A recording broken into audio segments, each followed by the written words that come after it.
Hello, friends. This is Dave Hurwitz, executive editor at ClassicsToday.com, here with the most harrowing, terrifying, stunning, shocking 3 minutes in all of opera. Period. Exclamation point. And I am talking about the Act 2 monologue, or scena, for the Kostelnička in Janáček's opera Jenufa. There is nothing in the universe even remotely like it. Nothing. I mean nothing. And I'm going to play it for you to prove it. But first, let's talk a little bit about the story so you can get the context for this absolutely amazing scene. Just an amazing, amazing thing. All right, so it's a village opera.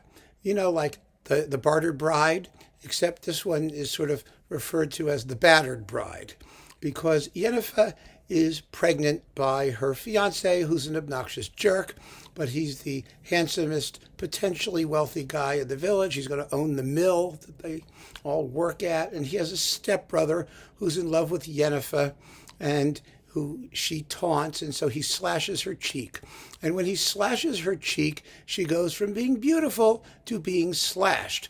And so the incredibly shallow Steva, her fiancé, immediately dumps her and falls out of love with her. But she has a problem. She's pregnant, which is a big deal back in the 19th century in little Czech villages, apparently. And her aunt, the Kostelnička means the sacristaness, the woman who is in charge of keeping the keys to the church. She's very devout. She's very stern. She's very emotionless. She's a refugee from a violent previous marriage to a drunkard. So she takes a fairly dim view of all of this stuff. And when she finds out that Jenufa is pregnant, she stuffs her away for 9 months in a broom closet in a little room in her house until she has the baby. Now, once Jenufa has the baby, she doesn't know what to do, because she's got to get Jenufa married. And so she brings in the guy who slashed her, and she brings in Steva, actually in the reverse order, and it's Steva's baby after all, and he refuses to have anything to do with them because he's such a jerk, and he's going to marry Karolka, the mayor's daughter, naturally. And Latsa is still in love with Jenufa, and Jenufa is, she's just had a baby. She's had 9 months of recriminations and berating from her foster mother. And she's basically emotionally completely drained. And she's going to be asked to marry the guy who slashed her. So she says, okay, what the heck. So that solves the issue, except that Latsa does not want to take Steva's baby for his own, obviously. And so the Kostelnička, in her franticness to tie together this union, says to Latsa, oh, you don't have to worry about that. The baby died. Well, the baby's not quite dead, and that's an issue. So the Kostelnička decides to hurry up the process, because most children died in childbirth in those days anyway, except for this one. And so she takes this baby and she stuffs it under the ice in the river. It's winter, of course. It has to be winter. It's cold. It's icy. It's forbidding. And she figures that, by spring, it'll have washed downstream and nobody will be any the wiser. So in Act 3, the wedding is about to happen, and it's lovely, and Jenufa is starting to look a little bit less miserable, but she's still pretty down for obvious reasons. And the Kostelnička has gone completely to pieces because she's this religious woman, and she's completely paranoid, and she thinks that, Satan is about to suck her down to hell, as well he should. And it's a lovely spring day, and the ice is thawed out on the river, and guess who pops up? Yes, indeedy. So they find the baby, and Jenufa, in her hysteria, identifies it as hers. So they immediately assume that she murdered her own baby to try and save herself from the disgrace, and they try to threaten her, and Latsa tries to defend her, and the Kostelnička comes forward, and she says, no, I did it. It was my fault. It was my deed, and I will bear the punishment and the responsibility. And so she goes off to prison, and Jenůfa says to Lotsa, you go too. You can't live with me. I've been disgraced. I'm miserable. It's all horrible. Just go away. Go find happiness. And he says to her, I don't want anyone else. I want you. And she realizes that he's loved her all along, even though there was that little mishap in Act 1 with the knife. And the opera ends with the two of them looking forward to a life together. You wouldn't really call it a happy ending in the sense that it's an adult ending. I don't know how else to describe it. Anyway, this is one of the most beautiful and moving and emotionally truthful operas in the entire world. I mean, it's just so packed with emotion and so moving, and it reduces me to a quivering puddle every time I see it. Really, I can't, I almost can't deal with it. It's that deeply moving, at least to me. And I saw it, in the Met with Karina Matala and, Gabriela Benachkova and all the usual Jenufa people. And was it Benachkova? I don't even remember. I remember Matala because she was the Kostelnička, and that's the role. And, I went to see it like 6 times. It's so unbelievably powerful. And the reason it's powerful is because, as I said, it's emotionally so truthful. It's so believable, even though the story may be a little crazy and extreme because it's a romantic opera. It deals with women in extremis. I mean, you might say opera is all about women in extremis. That's the whole point, because that's the most fun to watch. Crazy, screaming, hysterical women getting tormented and tortured and being treated badly and lamenting and sometimes getting revenge and striking back and going insane, all of those things. It's all about what you can do to your soprano to screw the tension up as much as you possibly can. And Act 2 of Jenůfa has 2, count them, 2 what are effectively mad scenes. There's this first one that I'm going to play you, and then after Kostelnička runs out with the baby, there's a big solo scene for Jenůfa. While, the Kostelnička's out doing the dirty deed, Jenůfa is wondering where her baby is, and she's been drugged, and she's, hallucinating, and it's just terrific. So this is the scene where the Kostelnička decides to kill the baby. The role of the Kostelnička is actually written for a high mezzo or dramatic soprano. And it's often taken by sort of over-the-hill sopranos whose voices are a little bit lower and they're a little bit unsteady. That's a mistake. The part is every bit as important as Jenůfa, who's a lyric soprano, a lighter, fresher voice soprano. It needs to be sung at full bore by a Brunhilde. It needs real heroic timbre, as you're going to hear. And in this performance, we have the absolutely fabulous Kostelnička of Nedezhda Kniplová. Now, Kniplová was a Czech dramatic soprano. She passed away. Actually, she was in her late 80s, I believe, in 2020, just recently.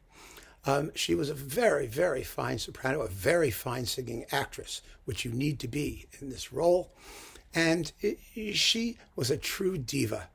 And in 2016, she won the Thalia Award, which is the Czech Dramatic Acting Award for Lifetime Achievement. And she turned it down, saying, I should have gotten it years ago. You're way too late. You gotta love that. That is a diva. And that's what she was. And Kostelnička was one of her signature roles. But here she's with Gabriela Benachkova and Willem Přibylj and with the Brno Chorus and Orchestra, which was Janáček's hometown team under František Žílek on Supraphon. And I have to tell you what the words are. You do not need to know what she's singing when she's singing it exactly. The music is so graphic. You'll know exactly what's going on and where she is with it. But it's, Janáček used a technique of dictating the vocal line according to the speech rhythms of the Czech language. And sometimes you hear that very clearly and sometimes you don't. But the result is unbelievably pliable and moving, and it's, I don't know, it works. Somehow it works. It's as though someone is speaking to you through song with pure emotion. And it's coming out of them. And it just hits you. It hits you in the gut. And this is the scene that really hits you in the gut. So here's what she says. She says, a moment, and meanwhile I'm to lose all eternity, all salvation. Shouldn't I rather carry the child off somewhere?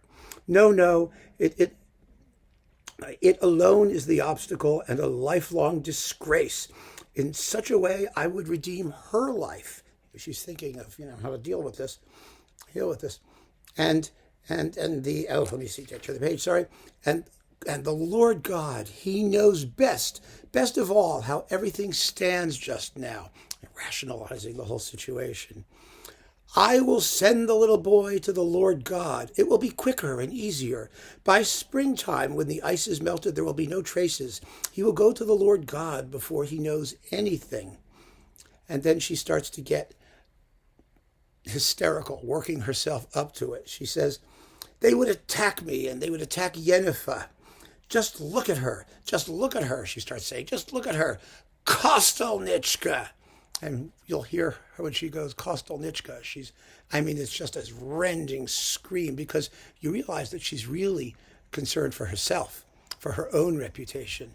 And she's thinking people are going to be pointing at her. She's walking down the street saying, look at her, Kostelnička. And then, of course, the orchestra picks up the word, da, da, da, da, da, da, da, da. And she grabs the baby. It's amazing what Janáček can do with a simple minor chord. Because that's all it is. It's a minor chord with evil trills and all the strings. The orchestra is like boiling with insanity, really. And she says, he was born in sin, just like Steva's miserable soul. Bang! And off she goes. Unbelievable. I do have to say, I do want to show you one thing. Well, we'll do it after. First, let's listen to that absolutely unbelievable scene. Here it is, the Kostelnička's monologue from Act 2 of Janáček's Jenufa with Nedezhda Kniplová.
It's incredible, isn't it?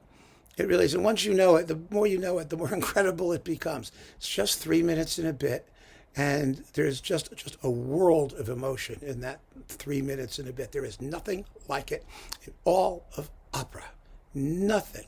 And, you know, I mean, we describe these plots and we laugh and all that stuff, but Janáček was deadly serious about this stuff.